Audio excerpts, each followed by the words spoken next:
Hello everyone, welcome to the session. वो सभी लोग जो रेलवे रिक्रूटमेंट बोर्ड में टीजीटी, पीजीटी और पीआरटी टीचिंग जॉब्स के लिए प्रिपरेशन कर रहे हैं, उनके लिए हमारे ये सेशन की सीरीज़ चल रही है प्रोफेशनल डेवलपमेंट। जो आपका पूरा सिलेबस है उसको हम लोग कवर कर रहे हैं। 50 मार्क्स का ये पेपर, ये पोर्शन आपका होने वाला है। ओके, सो जुड़िएगा इस सीरीज से ज़रूर। और वो सभी लोग जो पहले से जुड़े हुए हैं, आप सभी की मैंने कमेंट्स पढ़ी, डोंट वरी। थोड़ा क्या, मेरा भी एग्ज़ाम चल रहा है पीएचडी का, तो मैं थोड़ा सा उसमें भी बिज़ी हूँ, इसलिए 1 से 2 दिन के अंतर में आपको वीडियो मिलते हैं। But don't worry, I will definitely complete all the topics here on YouTube. Okay, अब चिंता मत कीजिए उसकी। चलिए, तो आज जो पढ़ने वाले हैं हम स्किल्स एंड कॉम्पिटेंसीज। देखिए, ये पोर्शन रखा गया है सिलेबस में बहुत कम मार्क्स का, बट यकीन मानिएगा अगर आप इस एग्ज़ाम को पास कर लेंगे तो सबसे ज़्यादा इम्पॉर्टेंट जो सेक्शन होने वाला है वो यही होने वाला है, क्योंकि प्रेजेंटेशन में यही स्किल्स आपको काम आने वाली है। तो आज के इस सेशन में हम लोग पढ़ेंगे कि भाई ये स्किल्स एंड कॉम्पिटेंसीज होती क्या हैं और एक टीचर के पास कौन कौन सी स्किल्स होनी चाहिए। ठीक है, तो चलिए स्टार्ट करते हैं। शुरुआत से पहले रिक्वेस्ट रहेगी, अगर आप यूजीसी नेट, एनटेट या फिर किसी भी टीचिंग एग्ज़ाम की तैयारी कर रहे हैं तो चैनल को ज़रूर सब्सक्राइब कीजिएगा।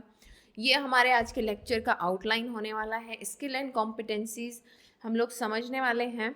इसमें स्किल एंड कॉम्पिटेंसी की डेफिनेशन समझेंगे, एक्चुअली में ये है क्या, बहुत इंपॉर्टेंट है इसे समझना। Types of skill for instructional delivery, मतलब कि क्लासरूम में आप जब पढ़ाने जा रहे हैं तो किस तरह के स्किल्स आपके पास होने चाहिए। यहाँ पर वैरायटी ऑफ स्किल्स के बारे में पढ़ेंगे।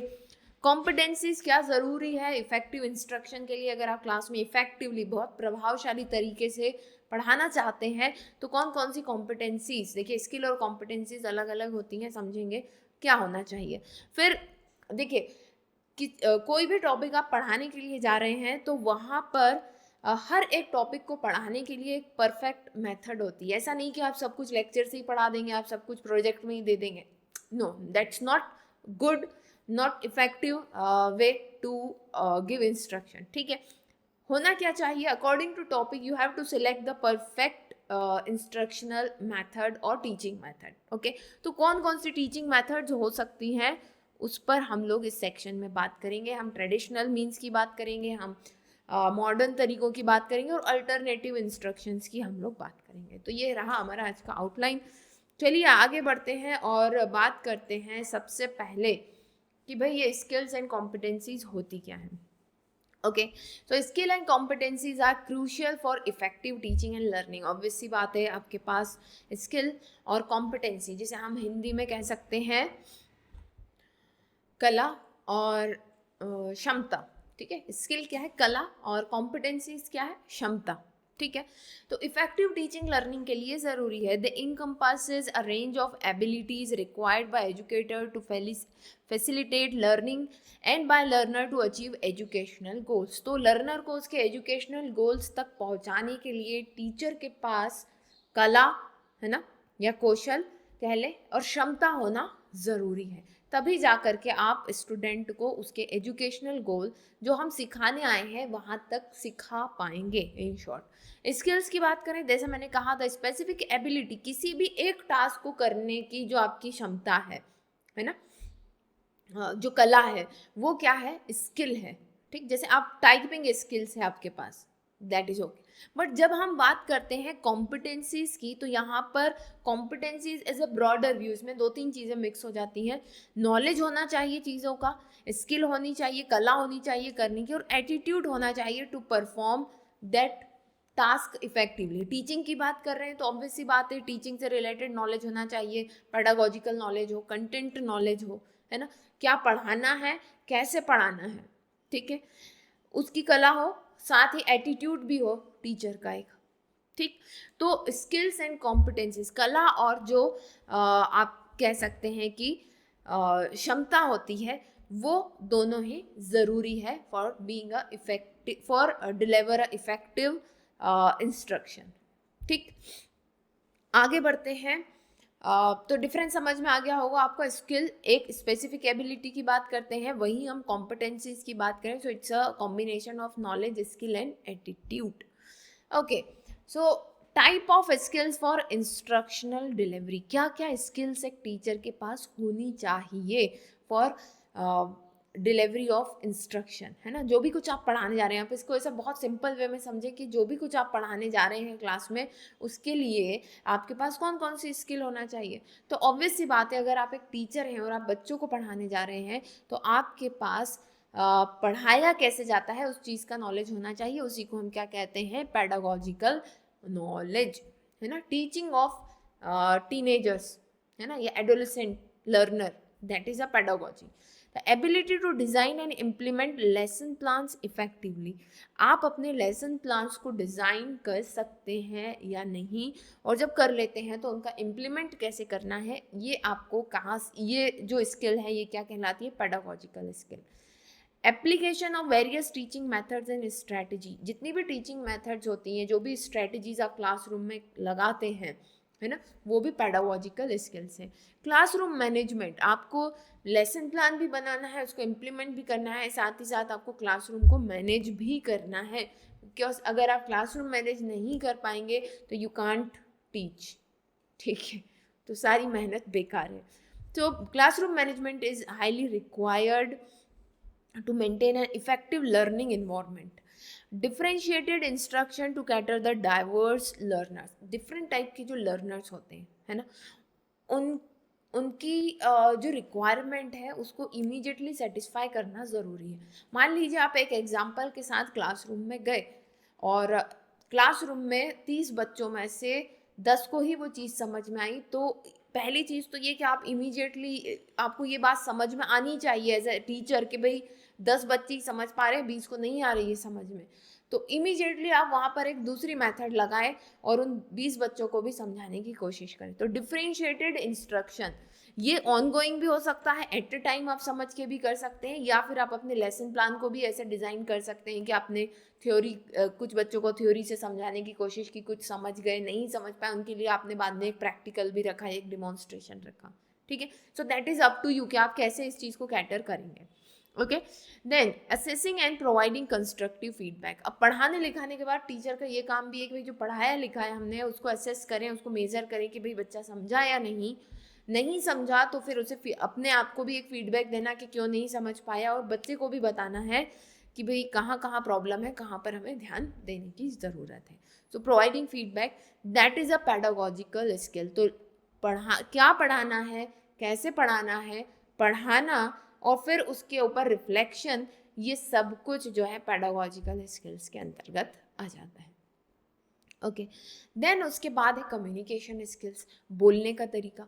ऑब्वियसली बात है, आपने अपने जितने फर्स्ट से लेकर 12th तक जो कुछ भी पढ़ाई की है, या ग्रेजुएशन, इवन ग्रेजुएशन में भी आपने देखा होगा कि वैरायटी ऑफ टीचर्स होते हैं, है ना। बच्चों की तो वैरायटी होती है, टीचर्स की भी वैरायटी होती है। ओके, तो हर एक टीचर अपनी वैरायटी के लिए भी जाना जाता है, बट आपकी लर्निंग कितनी इफ़ेक्टिव है ये टीचर के कम्युनिकेशन स्किल पर बहुत डिपेंड करता है। ओके, एक टीचर को बहुत अच्छा कंटेंट नॉलेज है but they can't communicate effectively, वो आप तक अपना नॉलेज पहुंचा ही नहीं पा रहे हैं, देन इट्स बिकम इम्पॉसिबल कि आप वो कॉन्सेप्ट समझ पाएंगे। आपको अपनी तरफ से बहुत एफर्ट लगाने पड़ेंगे। सो कम्युनिकेशन स्किल में बात करते हैं डिटेल में, तो 2 तरह के कम्युनिकेशन होते हैं, वर्बल जो बोल करके टीचर बताता है, और नॉन वर्बल्स मतलब कि जेस्चर, स्टैंडिंग पोजीशन, जो कि हम पहले भी इसके लेक्चर में देख चुके हैं टीचर सेंटर्ड वाले में, है ना, इंस्ट्रक्शन में। तो वर्बल और non verbal communication for clarity and engagement, ये बहुत ज़रूरी है ना।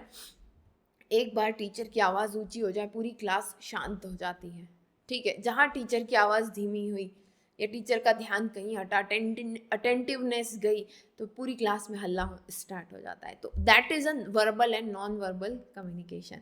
Active listening to understand students need and concern. ना सिर्फ टीचर को अच्छे से कम्युनिकेट करना है, कम्युनिकेशन का एक पार्ट है लिसनिंग भी, क्योंकि यही कम्युनिकेशन को आगे बढ़ाता है। जब तक आप सुनेंगे नहीं, सुनने के बाद उस पर रिफ्लेक्ट करके आप कम्युनिकेट क्या करेंगे। Okay, so teacher has to be a good communicator and good listener also, and for the student side, student must be good listener, ठीक है। then questioning technique to encourage critical thinking. अब teacher के पास एक questioning skill होना बहुत ज़रूरी है। कंटेंट में कहाँ से क्वेश्चन उठाना है, किस बच्चे से पूछना है, किस तरह से पूछना है, ये जो है क्वेश्चनिंग टेक्निक होती है। ओके, जिससे बच्चों में क्रिटिकल थिंकिंग, चीज़ों को समझना, है ना, क्रिटिकली हर एक एक पोर्शन उसका कि ऐसा हुआ तो क्यों हुआ, ये सब एक अच्छे क्वेश्चन से आप बच्चे में डेवलप कर सकते हैं। कहते हैं ना कि आप कितने समझदार हैं, ये आपके लेवल ऑफ क्वेश्चन से पता चलता है, क्योंकि जिसके अच्छा थिंकिंग लेवल होगा वो अच्छी किस्म का क्वेश्चन पूछेगा, और जिसके थिंकिंग लेवल ऐसा ही है वो ऐसा ही क्वेश्चन पूछेगा। ठीक है, चलिए, use of story telling and real life example to enhance comprehension. Communicate जब हम कर रहे होते हैं तो हमारी कम्युनिकेशन इफेक्टिव तब होती है जब हम किसी से भी हम कम्युनिकेट कर रहे हैं, यहाँ तो खैर हम क्लासरूम सेटिंग की बात कर रहे हैं, जब आप बच्चे को एक स्टोरी या कोई हर एक घर में जो कुछ बेसिक चीज़ें होती हैं उससे रिलेट करके जब आप कुछ सिखाने की कोशिश करते हैं, रियल लाइफ एग्जांपल देते हैं, then learning become more effective. So try to use stories and real life example, जो कि टीचर के कम्युनिकेशन स्किल्स का एक पार्ट है। Okay, then technological skill, nowadays it is very important, क्योंकि अब बात चॉक, डस्टर, ब्लैक बोर्ड से काफ़ी आगे बढ़ चुकी है ना। अब सारे डिजिटल टूल्स आ चुके हैं, लैपटॉप, मोबाइल, कंप्यूटर से पढ़ाई हो रही है। ओके, तो यहाँ पर देखिए, competencies in using digital tools, computer, internet का यूज़ करना आना चाहिए। LMS क्या है? लर्निंग मैनेजमेंट सिस्टम, मल्टीमीडिया मतलब वीडियो, पेन ड्राइव, CD वगैरह का यूज़ करके ऑनलाइन असेसमेंट भी अब ऑनलाइन होते हैं। आप देख ही रहे हैं कि NTA एग्ज़ाम करा रहा है, वहीं पर चेकिंग होती है। ऐसे हर स्कूल का भी अपना एक डिजिटल सिस्टम होता है जहाँ पर वो बच्चों को असेस भी कर सकते हैं, है ना, मतलब एग्ज़ाम भी ले सकते हैं, उसकी चेकिंग भी कर सकते हैं। Then integrating technology to enhance learning experience. तो अब जो कुछ भी आप बोल करके या बोर्ड पर बना करके सिखा रहे थे, अब आप वो बच्चों को 3D या 3D फॉर्मेट में दिखा भी सकते हैं, मतलब कि ऑडियो विजुअल्स के फॉर्म में दिखा सकते हैं। इसमें नई मेथड ये सिमुलेशन मतलब कि मान लीजिए आप बच्चों को लेबोरेटरी की कमी है किसी इंस्टीट्यूट में, कोई गवर्नमेंट स्कूल है ऐसा मान लेते हैं, तो ऑब्वियस सी बात है, सरकारी स्कूलों की हालत आप जानते हैं, वहाँ पर लेबोरेटरी नहीं है। तो कितना अच्छा हो कि अगर वहाँ पर अगर एक डिजिटल बोर्ड है तो वहाँ पर सिमुलेशन मतलब कि रियल एक्सपेरिमेंट तो नहीं, पर वहाँ पर आप सॉफ्टवेयर की हेल्प से एक्सपेरिमेंट करता हुआ एक कार्टून की तरह, या आप कह लें कि 3D कोई कार्टून 3D एक्सपेरिमेंट होता हुआ दिखा सकते हैं कि एक टेस्ट ट्यूब आई, उसने दूसरी टेस्ट ट्यूब में डाला, that is simulation. Real life situation को क्रिएट कर देना। वर्चुअल लैब्स आप कर सकते हैं वहाँ पर डेवलप। ठीक है, online communication tool such as discussion forum and webinars, जो कि आजकल हो ही रहा है। खैर, मन की बात में सभी बच्चे जुड़ते हैं, है ना, या और कोई प्रोग्राम होता है, बहुत सारे कंपटीशन ऑनलाइन होते हैं, तो दैट इज टेक्नोलॉजिकल स्किल्स में ऑनलाइन कम्युनिकेशन टूल्स का यूज़ किया जा सकता है। Familiarity with adoptive learning software and AI based technology, तो ये रिसेंटली नया है कि कौन कौन से नए सॉफ्टवेयर से हम टीचिंग करवा सकते हैं। AI बेस्ड टूल का आपको इन्फॉर्मेशन होना चाहिए, ईमेल्स को कैसे यूज़ करना है, ये सब कुछ टेक्नोलॉजिकल स्किल्स में आएगा। Then interpersonal and emotional intelligence skill, that is very very important. बहुत ज़रूरी है एक टीचर के लिए कि वो अपने स्टूडेंट्स के साथ जुड़ा हुआ रहे, एक रेपो उसकी बनी रहे, तभी जो है बच्चे आपसे चीज़ें शेयर करेंगे और आप उन्हें सही तरीके से डील कर पाएंगे। There should be a connection, बिना कनेक्शन के कोई भी चीज़ चलती नहीं है, चाहे वो बिजली हो या कोई रिलेशन हो। ठीक है, कनेक्ट होना ज़रूरी है। Okay, so repo with students and colleagues, cultural sensitivity and inclusivity in classroom, diverse classroom. अगर आपकी क्लासरूम में अलग अलग आप कह लें कि कास्ट क्रीड के लोग आते हैं आपकी क्लासरूम में हैं, तो आप कल्चर सेंसिटिव होना ज़रूरी है। ऐसा ना हो कि क्लासरूम में आप कोई ऐसा एग्जाम्पल दे रहे हो जो किसी एक बच्चे को हर्ट कर दे, है ना सिर्फ कास्ट कल्चर बल्कि सेक्स से रिलेटेड भी सही एग्जाम्पल देना ज़रूरी है। ऐसा ना हो कि आप कहते हैं अरे लड़कियां क्या, लड़कियों का काम सिर्फ घर का काम करना है, ना सिर्फ आप ये कह दें कि लड़के जो है अरे लड़कों का काम सिर्फ कमाना है, ऐसा नहीं है, ये हमने डिसाइड किया है, ये सोसाइटी ने डिसाइड किया है कि किसे क्या करना है। तो कल्चर और कल्चर सेंसिटिविटी होनी चाहिए आपके अंदर, है ना। जेंडर रोल को लेकर के आप कॉन्शियस होने चाहिए। कॉन्फ्लिक्ट रिजोल्यूशन, कैसे आप किन्हीं भी समस्याओं को डील करते हैं, क्योंकि क्लासरूम में वो भी होता है। मोटिवेशनल स्ट्रेटजीज, कैसे अपने बच्चों को मोटिवेटेड रखना है। Emotional regulation and empathy to support students wellbeing. कई बार बच्चे ना सिर्फ क्लासरूम में बल्कि अपने फैमिली रीजंस के कारण भी डिस्टर्ब रहते हैं, तो इमोशनली उन्हें कैसे आपको रेगुलेट करके रखना है, उनकी सिचुएशन में किस तरह से एम्पैथी दिखानी है, ये सब इंटरपर्सनल और इमोशनल इंटेलिजेंस स्किल के अंतर्गत आता है। फिर होता है टीचर के अंदर critical thinking and problem solving skill होनी चाहिए। हमेशा अपने बच्चों को मोटिवेट करें कि प्रॉब्लम्स को एनालाइज करें और उनका इफेक्टिव सॉल्यूशन लेकर के आए। That comes in critical and problem solving. Encouraging student to develop their own problem solving abilities. Making informed decision based on assessment data and feedback. तो जो भी असेसमेंट आपने किया है, जो भी उससे जो भी फीडबैक आप लाएं, वो बच्चों तक ज़रूर कन्वे करें, ताकि उसका यूज़ करके वो अपनी क्रिटिकल और प्रॉब्लम सॉल्विंग स्किल्स को बढ़ा सके। Okay, then leadership and organisational skill. Okay, so effective time management and resource planning, ये बहुत इंपॉर्टेंट है being a teacher. Delegating responsibilities in collaborative project. आप कोलैबोरेटिव साथ में मिलकर अगर कोई प्रोजेक्ट हो रहा है तो उसमें क्या क्या रिस्पॉन्सिबिलिटी है उसे सही तरीके से निभाना। Leading curriculum development initiative and innovative programmes. ये क्योंकि आप जब एक संस्था में एज ए टीचर काम कर रहे होते हैं, ना सिर्फ आप एक टीचर हैं, आपको अदर एडमिनिस्ट्रेटिव रोल्स भी दिए जाते हैं। हो सकता है आप कोऑर्डिनेटर हो सकता है किसी चीज़ के सुपरवाइजर हो, इस तरह से। तो उन सभी चीज़ों को भी देखना टीचर की रिस्पॉन्सिबिलिटी है। ओके, तो that is all about skills. अब आते हैं सेकेंड पार्ट पर, जहाँ पर बात की जा रही है कॉम्पिटेंसीज की। नॉलेज स्किल्स, है ना, नॉलेज स्किल्स और एटीट्यूड जहाँ पर मैटर करता है। तो कोर टीचिंग कॉम्पिटेंसीज क्या है? Subject matter expert. ऐसा ना हो कि बस आपको पेडागोजिकल नॉलेज, पढ़ाया कैसे जाता है, ना सिर्फ आपको सब्जेक्ट नॉलेज हो कि हमें तो बहुत कुछ आता है पर पढ़ाना नहीं आता, और हमें पढ़ाना आता है पर हमें कुछ आता नहीं, ठीक है, ऐसा नहीं हो। आप सब्जेक्ट मैटर एक्सपर्ट होना ज़रूरी है। जो जिस भी सब्जेक्ट के आप टीचर हैं उसके आप मास्टर होने चाहिए, है ना। आपको डीप अंडरस्टैंडिंग होनी चाहिए। करिकुलम डिज़ाइनिंग, करिकुलम कैसे बनाया जाता है, कैसे छोटे छोटे ऑब्जेक्टिव सेट करके बच्चों को बताया जाता है, सिखाया जाता है, ये आपको आना चाहिए। Assessment and evaluation, designing valid and reliable assessment tool, test paper वगैरह बनाना। ना सिर्फ टेस्ट पेपर, बच्चों को ना सिर्फ उनके एकेडमिक्स वो कैसे पढ़ते हैं, ना सिर्फ क्वांटिटेटिव बट उनका क्वालिटेटिव असेसमेंट करना भी आपको आना चाहिए, ठीक है। Instructional adaptability, adjusting method based on student feedback and need. आपको समझ में आ रहा है, मैंने पहले ही बताया कि बच्चों को नहीं समझ पा रहे हैं बच्चे, तो इमीडिएटली अपने मेथड्स को स्विच करना या फिर प्लान करके करना, है ना। 21st century competencies, collaboration. ये देखिए, माना जाता है कि एक समय था कि जब टीचर को सिर्फ टीचिंग करनी होती थी। अब जो समय है उसमें आपको बहुत सारे कॉम्पिटेंसीज, क्षमताएं चाहिए to being an effective teacher. Collaboration, teamwork आपको आना चाहिए। ना सिर्फ आप टीम वर्क में काम कर पाएँ, बच्चों को भी ये सिखा पाएँ, उनमें पीयर लर्निंग हो। पीयर मतलब स्टूडेंट जो साथ में पढ़ते हैं। क्रिएटिविटी, जो भी कुछ कर रहे हैं नई तरीके से, नई थिंकिंग के साथ करने की कोशिश करें। डिजिटल लिटरेसी आप में होनी चाहिए being a 21st century teacher.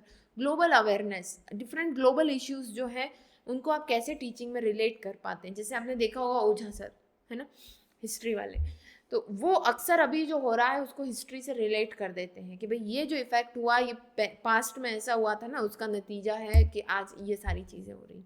तो आज जो हो रहा है और आपका जो कंटेंट नॉलेज है उससे रिलेट करना बहुत ज़रूरी है। Okay, now next is professional competencies.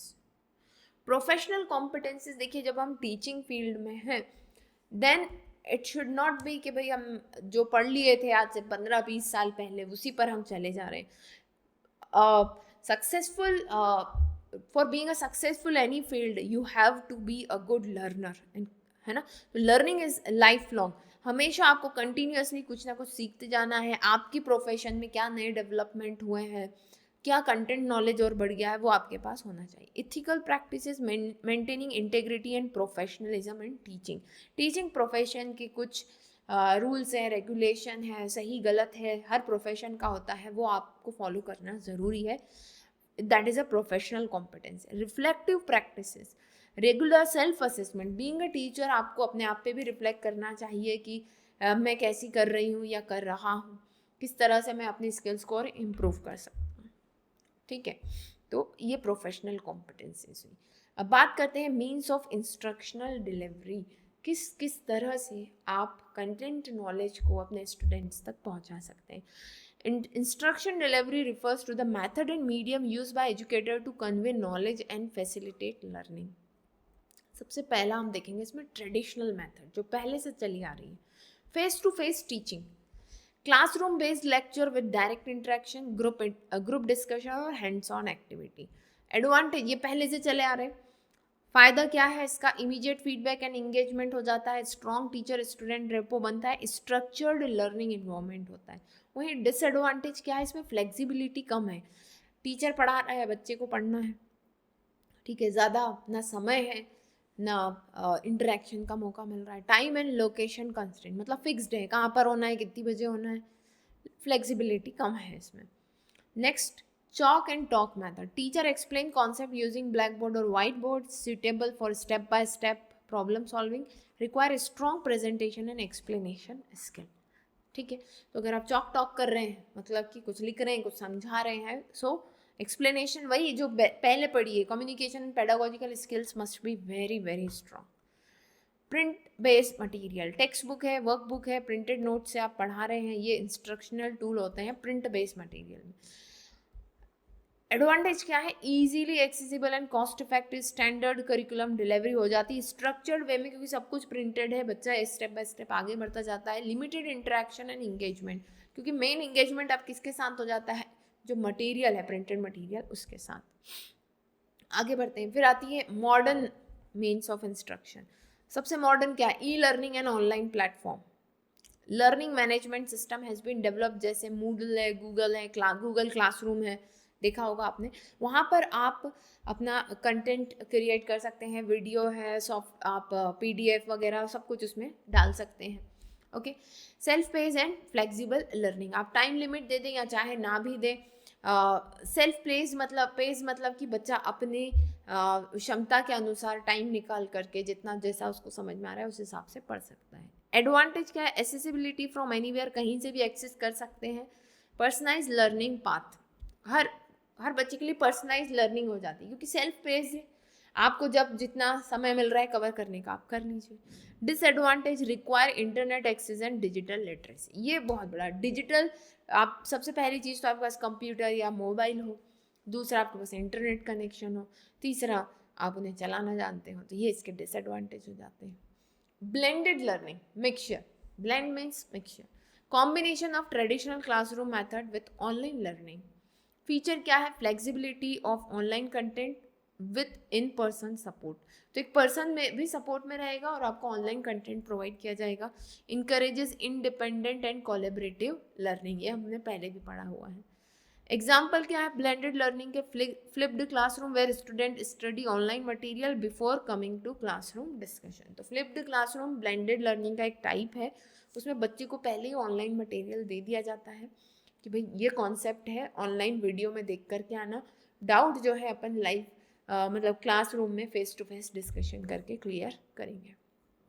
Okay, then multimedia instruction, use of video, animation and simulation to enhance understanding. Simulation मैंने आपको बताया ही, एनिमेशन वो कार्टून के फॉर्मेट में जो होता है, या वीडियो आप डायरेक्ट रियल लाइफ वीडियो भी कैप्चर करके बच्चों को उससे पढ़ा सकते हैं। Engage multiple learning style, increase retention through visual and interactivity. अब यहाँ पर एक बात आपको जानना ज़रूरी, जब भी हम मल्टीमीडिया, कंप्यूटर, वीडियो, इन सब का यूज़ करते हैं, इसमें हमारे ज़्यादा से ज़्यादा सेंसेस इन्वॉल्व हो जाते हैं, हमारी आँखें, हमारे कान जो है, जहाँ पर जितने ज़्यादा सेंस ऑर्गन इन्वॉल्व होंगे लर्निंग उतनी ज़्यादा होगी, है ना। इसीलिए कहा जाता है कि हैंड्स ऑन एक्टिविटी सबसे ज़्यादा अच्छी होती है। क्यों होती है, देखिए उसमें हमारे हाथ मतलब स्किन एक सेंस ऑर्गन, देखना दूसरा, सुनना तीसरा, ये 3 सेंस ऑर्गन यहाँ पर इन्वॉल्व हो गए, ठीक है। तो जितने ज़्यादा सेंस ऑर्गन इन्वॉल्व होंगे उतनी अच्छी टीचिंग मेथड होती है और लर्निंग उतनी ज़्यादा स्ट्रॉन्ग होती है। ओके फिर है mobile learning, learning through mobile devices. अब इसमें चाहे आप उन्हें एजुकेशनल ऐप पे जोड़ें, पॉडकास्ट पे जोड़ें, या माइक्रो लर्निंग कंटेंट उन्हें दे दें, छोटे छोटे आप कह लें कि PDF दे दें, ये पढ़ना है और आगे बढ़ना है, इस तरह से। Flexibility and on the go access मिलता है, कहीं पर भी कैसे भी पढ़ सकते हैं। Personalize bit sized learning module, module के फॉर्म में, जैसे मैंने कहा छोटी छोटी चीज़ें आप प्रोवाइड करते जाते हैं, बच्चे पढ़ते जाते हैं। गेमिफिकेशन इन लर्निंग, गेमिफिकेशन मतलब कि जो कुछ भी आप पढ़ाना चाह रहे हैं वो गेम के फॉर्मेट में हो। It can be use to make them learn new concept और it can be used as a assessment method, ठीक है। But that is applicable only up to, मतलब लोअर क्लासेस के लिए ये ज़्यादा सूटेबल है। अब ग्रेजुएशन में तो क्या ही हम गेमिफिकेशन करवाएंगे, ठीक है, वहाँ पर सिमुलेशन मेथड यूज़ हो सकती है ना। अब जैसे मान लीजिए मोटर कैसे काम करता है, बच्चे को मोटर नहीं दिखा सकते कि कैसे काम करता है, तो आप उसका simulation real life example computer में बना सकते हैं, मॉडल बना सकते हैं उसका और बच्चे को दिखा सकते हैं, ठीक है। अगर मोटर अवेलेबल नहीं है तो वो सिमुलेशन में चला जाएगा। Okay then incorporation game elements like reward level and challenges, encouraging motivation and participation, Kahoot, Duolingo and other interactive education platform। ऐसे बहुत सारे एजुकेशनल प्लेटफॉर्म अवेलेबल हैं ऑनलाइन, जहाँ पर आप बच्चों का असेसमेंट भी कर सकते हैं और नई चीज़ें भी सिखा सकते हैं। इस सेंस में कि भाई यहाँ पर जैसे मान लीजिए कि आपने बच्चे को कोई भी एक कॉन्सेप्ट सिखाना चाहा, उससे रिलेटेड कुछ टेक्स्ट आपने दिया, उसने पढ़ा, फिर उससे रिलेटेड आपने क्वेश्चन पूछा, उसने सही आंसर दिया तो आपने वेरी गुड आ गया कंप्यूटर पर लिखा हुआ, तो ये रिवॉर्ड सिस्टम हुआ। पहले भी मैं इसके बारे में आपको बता चुकी हूँ। काहूट और ड्यूलिंगो ये वेबसाइट है जहाँ पर इस तरह के आप क्विजेज या MCQs तैयार कर सकते हैं, ठीक है। फिर है वर्चुअल और एग्यूमेंटेड रियलिटी। इसमें क्या होता है, इमर्सिव लर्निंग एक्सपीरियंसेस, ये वो आपने देखे होंगे ना हेडसेट, जिसमें आप लगा लेते हैं उन्हें और सारी चीज़ें फिर उस कहने की चश्मे जैसी जो एक चीज़ होती है, गॉगल जैसी जो चीज़ होती है, उसके अंदर चलती है। ओके तो virtual reality and augmented reality जैसी एप्लीकेशंस का भी यूज़ किया जा सकता है for the hands on understanding subject like science, engineering and medical training. Enhances experiential learning and engagement, क्योंकि सारी चीज़ें उसमें होती हुई दिखाई देती हैं, so it's very good method. कि जैसे मान लीजिए आपको कोई बॉडी पार्ट दिखाना है, रियलिटी में तो बड़ा मुश्किल है मेडिकल स्टूडेंट्स को इस तरह से, मतलब जितनी बार चाहे उतनी बार अगर वो एक्सपीरियंस करना चाहते हैं तो बड़ा मुश्किल है, बट इसमें आप पूरे बॉडी पार्ट वगैरह अंदर से सब कुछ दिखा सकते हैं step by step. Alternative instruction method में आता है पीयर टीचिंग, मतलब स्टूडेंट साथ में मिलकर के पढ़ रहे हैं under the teacher supervision. Project based learning में आपने बच्चों को रियल वर्ल्ड से एक प्रोजेक्ट, एक टॉपिक दे दिया जिस पर वो मिलकर के काम करेंगे। फ्लिप्ड क्लासरूम में student learn new content at home and engage in discussion and practice in classroom, अभी हमने बात की। Inquiry based learning encourage student to explore and investigate concept independently, तो बच्चों को टॉपिक दे दिया जाता है, वो उसके बारे में ढूंढते हैं, इन्वेस्टिगेट करते हैं। Teacher act as a guide rather than provider of knowledge. Social media as a learning tube, platform like YouTube, LinkedIn learning and educational group for peer engagement enable collaborative learning beyond the classroom। तो ये सारी method है alternative new methods आप कह सकते हैं, ठीक है। तो इस सेक्शन के साथ हमारा स्किल एंड आप कह लें कॉम्पिटेंसीज वाला पार्ट कंप्लीट होता है। अब हम चलेंगे फर्स्ट यूनिट पर, जहाँ पर एजुकेशनल थिंकर्स वगैरह के बारे में जानकारी दी हुई है। हालांकि उसके बहुत सारे वीडियोस हमने पहले ही कर लिए हैं, तो नीचे उसकी लिंक आपको मिल जाएगी, वो जा कर के ज़रूर देखें। जल्दी मिलते हैं नेक्स्ट वीडियो में, तब तक के लिए best of luck and bye.